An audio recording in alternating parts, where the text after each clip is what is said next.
என்னம்மா பண்ணிட்டுருக்கீங்க? ரொம்ப பிஸியா? வாங்க மக்களே, எல்லாருக்கும் வணக்கம். இப்போ நம்ம வீட்டில் chicken biryani, chicken gravy, onion raita தான் பண்ண போகிறோம். பாருங்க. இப்போ என்ன ஆகிட்டு இருக்கு? சிக்கன் கிரேவி வந்து ரெடி ஆகிட்டு இருக்கு மக்களே. கொதிக்குது. ஆமாம், கொதிக்கட்டும். நெக்ஸ்ட் வந்து பிரியாணி தாளிக்க குக்கரை வந்து வச்சிடலாம்.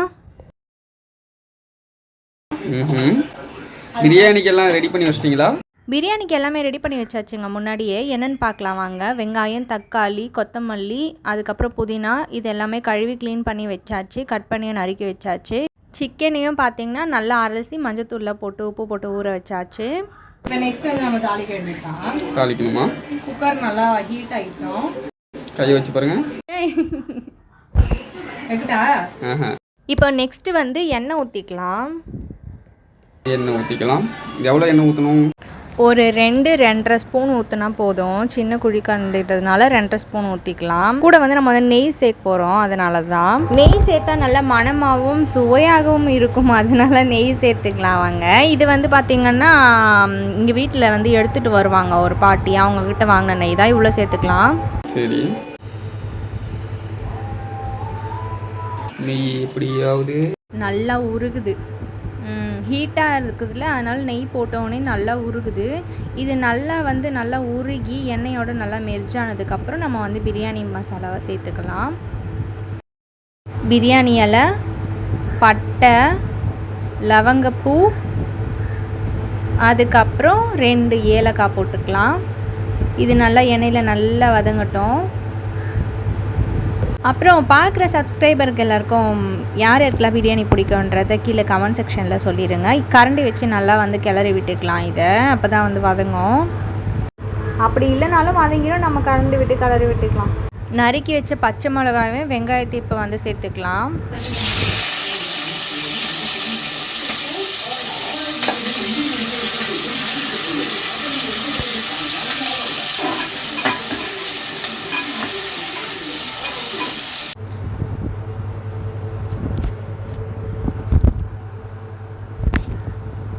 நெக்ஸ்ட் வந்து இஞ்சி பூண்டு அரைச்சி வச்சுருக்கோம்ல, வீட்டில் அரைச்சி வச்ச இஞ்சி பூண்டு இதை வந்து சேர்த்துக்கலாம்.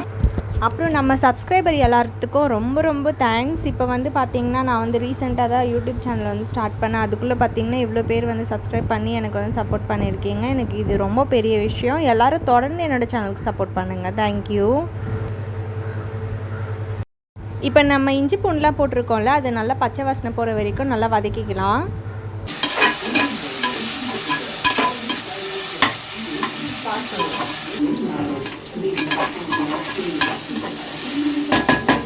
நெக்ஸ்ட்டு வந்து என்னென்னு பார்த்தீங்கன்னா நல்லா ஃப்ரெஷ்ஷாக புதினாவும் கொத்தமல்லியும் வந்து கழுவி க்ளீன் பண்ணி வச்சுருக்கோம்ல, அதை வந்து சேர்த்துக்கலாம். இப்போது பாதி வந்து எடுத்து வச்சுக்கிறேன், ஏன்னா லாஸ்ட்டாக வந்து கார்னிஷிங்காக போட்டு வைக்கிறதுக்காக.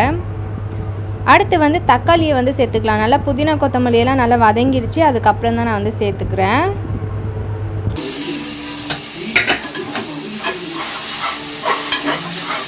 நெக்ஸ்ட்டு வந்து நம்ம வந்து தூள் உப்பு வந்து சேர்த்துக்கலாம். 1 ஸ்பூன், இப்போதைக்கு 1 ஸ்பூன் சேர்த்துக்கலாம். நம்ம அரிசியெல்லாம் போட்டதுக்கப்புறம் வந்து பார்த்துட்டு உப்பு பார்த்துட்டு போட்டுக்கலாம்.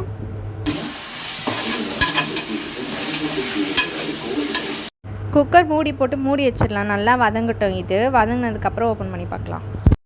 என்னோடய ஹஸ்பண்ட் வந்து எனக்காக வீடியோ எடுத்து கொடுத்துருக்காங்க. நெக்ஸ்ட்டு வந்து பார்த்திங்கன்னா இப்போ வந்து நல்லா கிளறி விட்டுக்கலாம். வதங்கிடுச்சு நல்லா.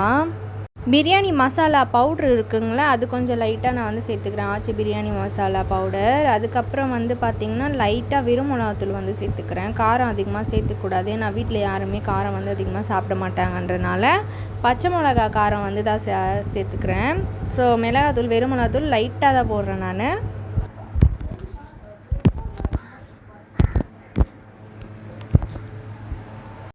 நல்லா வதங்கிடுச்சுங்க. வெங்காயம் தக்காளி எல்லாமே போட்டது எல்லாமே வதங்கிடுச்சு. இப்போ வந்து கழுவி வச்ச சிக்கனை வந்து சேர்த்துக்கலாம். மஞ்சத்தூள், அதுக்கப்புறம் பார்த்திங்கன்னா உப்பு போட்டு லைட்டாக ஊற வச்சுருந்தேன். சிக்கனில் நல்லா இறங்கட்டும்னு சொல்லிவிட்டு அதை வந்து இப்போ சேர்த்துக்கிட்டு நல்லா கிளறி விட்டுக்கலாம். நெக்ஸ்ட்டு வந்து கழுவி வச்ச அரிசியை வந்து போட்டுடலாம். லைட்டாக இன்னொரு வாட்டி வந்து வாஷ் பண்ணிட்டு நான் வந்து 2 டம்ளர் அரிசி போட்டிருக்கேன். அதுக்கு வந்து பார்த்திங்கன்னா 4 டம்ளர் வந்து தண்ணி வந்து சேர்த்துக்கலாம். இது வந்து பாஸ்மதி ரைஸ் கிடையாது. அதனால் நான் வந்து 2 டம்ளர் வந்து 1 டம்ளருக்கு 2 டம்ளர் வந்து சேர்த்துக்கிறேன்.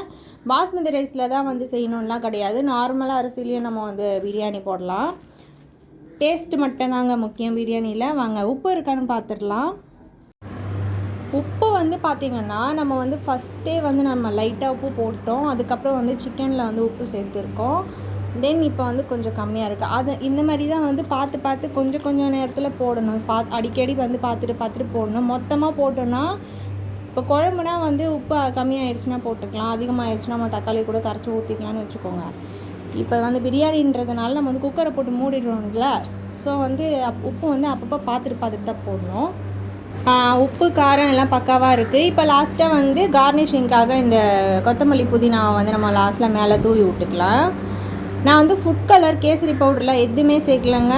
இது வந்து நார்மலாக நம்ம வந்து எப்படி செய்கிறோமோ அது மாதிரி தான் செஞ்சுருக்கோம். ஏன்னா அது வந்து அன்ஹெல்த்தி நம்மளுக்கு உடம்புக்கு. ஒரு 3 விசிலுக்கு அப்புறம் நம்ம வந்து இப்போ ஓப்பன் பண்ணுறோம். வாங்க எப்படி இருக்குன்னு பார்க்கலாம்.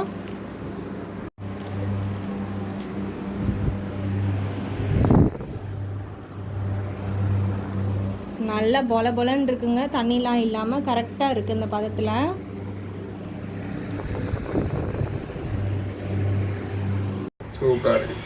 சூப்பராக இருக்கா? தேங்க்யூ.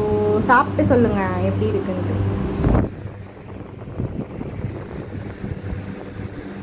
ஓகே மக்களே, நல்ல பிரியாணி சுட சுட ரெடி ஆயிடுச்சு. ஆனியன் ரைத்தா சிக்கன் கிரேவி வந்து ரெடி ஆயிடுச்சு. இன்றைக்கி நாங்கள் ஒரு குடிக்க போகிறோம். ஓகே மக்களே, இந்த வீடியோ உங்களுக்கு கண்டிப்பாக பிடிச்சிருக்குன்னு நினைக்கிறேன். பிடிச்சிருந்தா என்னோட சேனலுக்கு மறக்காமல் சப்ஸ்கிரைப் பண்ணிவிட்டு இந்த வீடியோக்கு ஒரு லைக் போட்டு விட்ருங்க.